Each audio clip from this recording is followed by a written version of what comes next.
दोस्तों नमस्कार। SK education channel पे आपका हार्दिक स्वागत है। आज कहानी सिया रामचरण गुप्त जी द्वारा लिखित कोटर और कुटीर। और इसमें कहानी में बताया गया है किस तरह व्यक्ति को अपने सिद्धांतों का पालन करना चाहिए और क्यों। दोपहरी का समय था। सूर्य अग्निशलाकाओं से पृथ्वी का शरीर दुग्ध कर रहा था। वृक्षों के पत्ते निशब्द थे, मानो किसी और भयंकर कांड की आशंका से सांस सी साधे खड़े हैं। इसी समय अपने छोटे से कोटर के भीतर बैठे हुए चातक पुत्र ने कहा, पिता। बाहर की सहज स्निग्ध वनस्थली के वर्तमान रूखेपन की तरह ही वह स्वर कुछ नीरस था। चातक ने अपनी चोंच की पीठ पर फेरते हुए प्यार से कहा, क्या है बेटा? है और क्या, प्यास के मारे चोंच तक का प्राण आ गए हैं। बेटा अधीर ना हो, समय सदा एक सा नहीं रहता। तो नहीं रहता, ये मैं भी कहता हूँ, समय सदा एक सा नहीं रहता। पुरानी बातें पुराने समय के लिए थीं।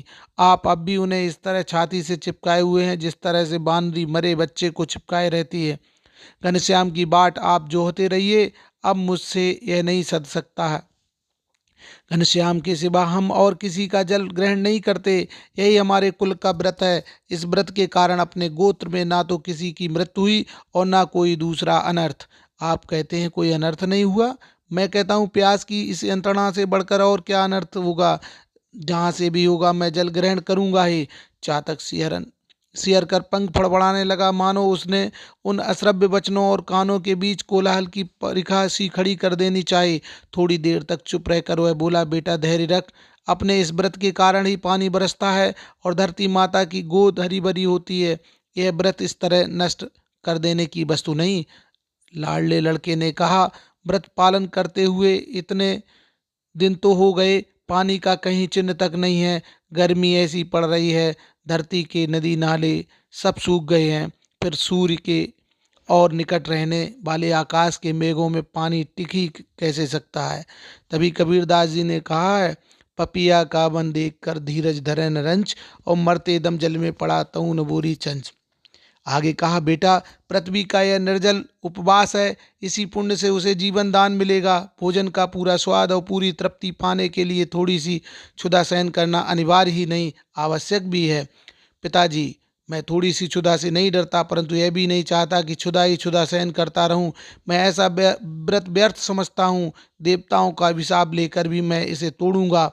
घनश्याम को भी तो सोचना चाहिए था, उनके बिना किसी के प्राण निकल रहे हैं। आदमी ने मेघों पर अविश्वास करके कृषि की रक्षा के लिए नहर, तालाब और कुओं का बंदोबस्त कर लिया है।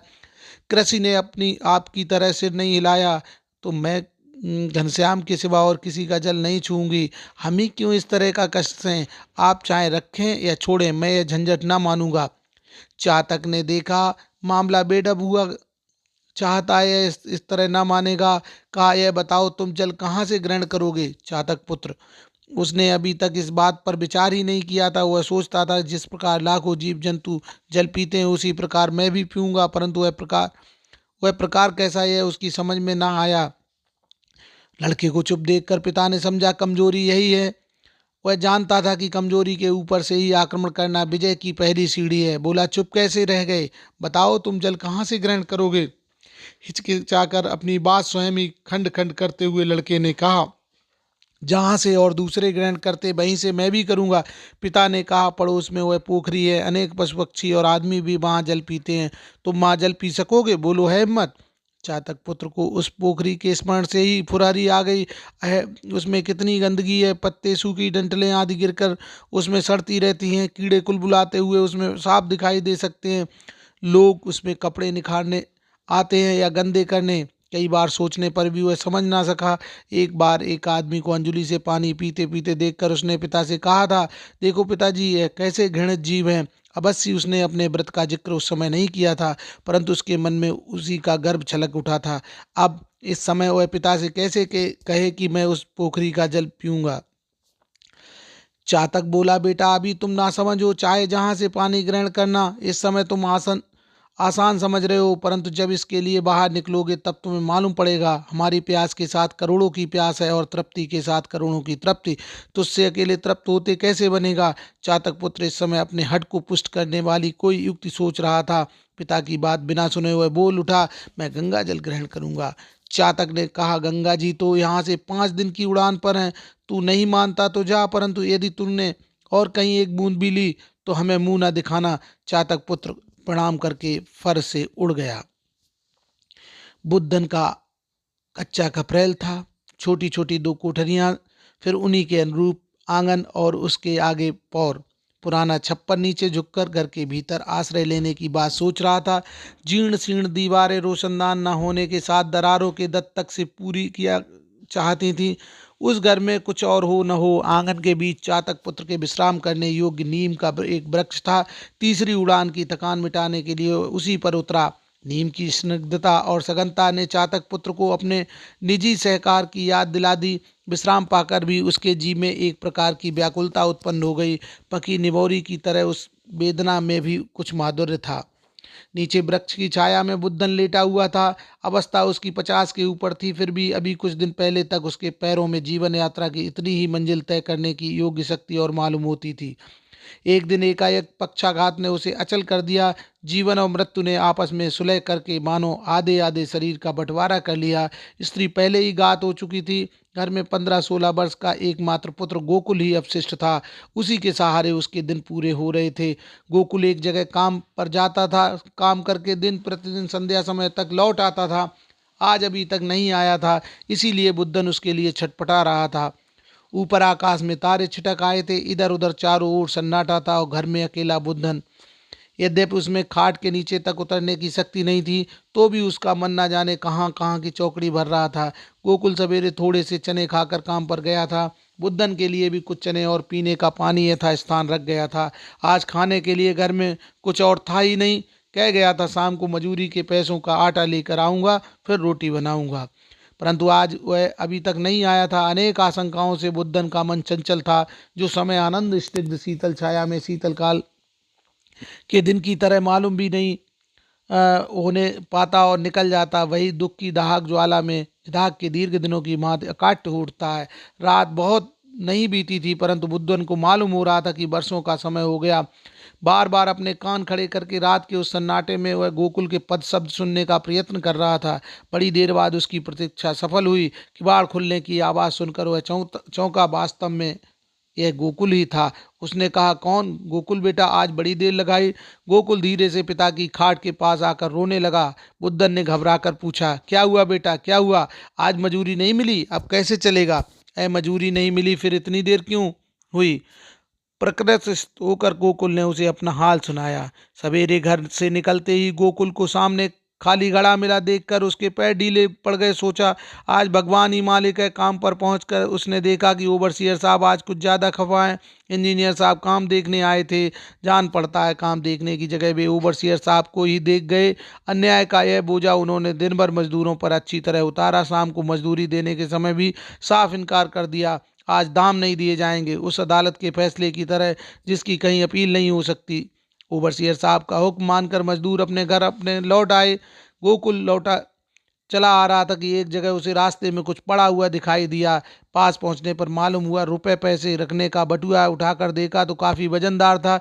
वह सोच में पड़ गया, इसे खोलकर देखना चाहिए या नहीं। न देखने का निश्चय ही उसे दृढ़ करना पड़ा। कौतूहल निवृत्ति करने के लिए उसने उसे टटोला। टटोले पर मालूम हुआ रुपए हैं, और बहुत कम भी नहीं। थोड़ी देर तक वह वहीं खड़ा खड़ा सोचता रहा, इसका क्या करूं? उसके पिता ने उसे अब तक जो कुछ सिखाया था, उसने उसे इस बात के सोचने का अवसर ही नहीं दिया कि बटुआ अपने पास रख ले। वह यही सोच रहा था कि यह बटुआ किसका है। जब उसे मालूम होगा कि उसका बटुआ खो गया, तब उसकी क्या दशा होगी। रुपए पैसे का क्या मूल्य है, यह बात तो कुछ दिनों में ही अच्छी तरह जान गया था। उस व्यक्ति की उस समय की दशा का विचार करके वह इस प्रकार सिर उठा मानो उसी का बटुआ खो गया हो। उसे ध्यान आया कि कुछ दूर उसने एक गाड़ी जाती हुई देखी थी। उस पर कान में मोती पिरोए, सोने की बाली पहने एक महते बैठे थे। संभव है यह बटुआ उन्हीं का हो, और किसी के पास इतने रुपए होना आसान भी नहीं है। यहाँ कुएं पर गाड़ी रोककर उन्होंने पानी पिया होगा और आग जलाकर तंबाकू भी भरी होगी। एक जगह आग जलाई जाने के लिए चिन्ह मौजूद थे।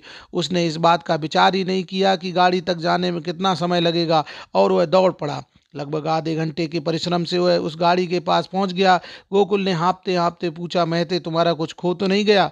महते ने चौंक कर गाड़ी में इधर उधर देखा, साथ ही जेब पर हाथ रखा तो पाषाण की तरह निशब्द हो गए। गोकुल से महते की वह अवस्था देखी न गई। वह बटुआ दिखाकर उसने झट से प्रश्न कर दिया, यह तुम्हारा है? एक क्षण में जीवन और मृत्यु का द्वंद्व सा हो गया, मानो बिजली के खटके से प्रकाश बुझाकर घर में फिर से उद्दीप्त कर दिया गया हो। महते ने कहा, भगवान तुझे सुखी रखे भैया, इसे कहाँ पाया? रास्ते में पड़ा था। इसमें कितने रुपए हैं? महते ने हिसाब लगाकर बताया, 42 रुपए, एक अठन्नी, एक घिसी हुई बेकाम 2 अन्नी, 10 या 12 आने पैसे, एक कागज चांदी का छल्ला। गोकुल ने बटुआ खोलकर रुपए गिने, सब ठीक निकले। बटुआ हाथ में लेकर महते आंखों में आंसू भर आए। बोले, इतनी बड़ी रकम पाकर भी जिसे उसका लोभ ना हो भैया, मैंने ऐसा आदमी आज तक नहीं देखा। यदि किसी और को यह बटुआ मिलता तो मेरा मरण हो जाता। मेरा रोम रोम असीस रहा है। भगवान तुम्हें सदा सुखी रखे। ये कहकर महते ने बटुए से रुपए निकालकर गोकुल को 2 रुपए देने चाहे। उसने सिर हिलाकर कहा, मेरे बप्पा ने किसी से भीख लेने के लिए मुझे मना कर दिया है। मुफ्त के रुपए मैं ना लूंगा। महते के सजल नेत्र विस्मय से खुले ही रह गए। गोकुल थोड़ी देर में उस अंधकार में उनकी आंखों से ओझल हो गया। सब वृतांत सुनाकर गोकुल अपराधी की भांति खड़ा हो गया। बप्पा, आज खाने के लिए कुछ नहीं है। महते से कुछ उधार मांग लाता तो सब ठीक हो जाता। मेरी समझ में बात उस समय आई ही नहीं। बुद्धन की आंखों से झरझर आंसू झरने लगे। गोकुल को अपनी दोनों भुजाओं में भरकर उसने छाती से लगा लिया। आनंद अतिरेक ने उसका कंठ अवरोध कर दिया। उसे मालूम हुआ कि उसके क्षुधित और निर्जीव शरीर में प्राणों का संचार हो गया है। उसे जिस तृप्ति का अनुभव होने लगा, वह एक दिन की तो बात ही क्या, जीवन भर की क्षुधा शांत कर सकती है। धन संपत्ति, मान और बड़ाई सबसे उसे तुच्छ प्रतीत होने लगे। मानो एक उसके सब दुख रोग दूर हो गए। अब वह बिना किसी चिंता के मृत्यु का आलिंगन इसी क्षण कर सकता है। बड़ी देर में अपने को संभाल कर बुद्धन बोला, अच्छा ही किया बेटा जो तू महते से रुपए उधार नहीं लाया। वो उधार मांगना भी एक तरह का मांगना ही होता। भगवान ने तुझे ऐसी बुद्धि दी है, मैं तो यही देखकर निहाल हो गया। एक दिन की भूख हमारा कुछ नहीं बिगाड़ सकती। जिस तरह चातक अपने प्राण देकर भी मेघ के सिवा किसी दूसरे का जल लेने का व्रत नहीं तोड़ता, उसी तरह तू भी ईमानदारी की टेक न छोड़ना। मुझे मालूम हो गया यह तू मुझसे भी अच्छी तरह जानता है। फिर भी कहता हूँ, सदा ऐसी हिम्मती रखना, चाहे जितनी बड़ी विपत्ति पड़े। अपनी नीयत न डुलाना। ऊपर चातक पुत्र सुन रहा था नीम के पेड़ पर। उसको आंखों से भी झरझर आंसू बहने लगे। बड़ी कठिनता से वह रात बिता सका। पौ फटते ही बड़े सवेरे वह फिर उड़ा, परंतु आज वह विपरीत दिशा को चला, उसी दिशा को जिधर से वह आया था। उसकी उड़ान पहले से तेज हो गई थी। फिर भी अपने कोटर तक पहुंचने में उसे 4 दिन की जगह 7 दिन लग गए। दूसरे दिन से ही मेघों ने उठकर ऐसी झड़ी लगा दी कि बीच बीच में कई जगह रुककर ही वह वहां तक पहुंच सका। और फिर उसने जलपान किया होगा। कहानी ऐसी है जिसमें संकल्प की शक्ति को बताया गया है, और संकल्प व्यक्ति को नहीं तोड़ना चाहिए, क्योंकि संकल्प व्यक्ति की पहचान होती है। और यही कुछ कहने का प्रयास किया कहानी के माध्यम से सिया राम शरण गुप्त जी ने। कहानी कैसी लगी हमें लिख दीजिएगा। धन्यवाद।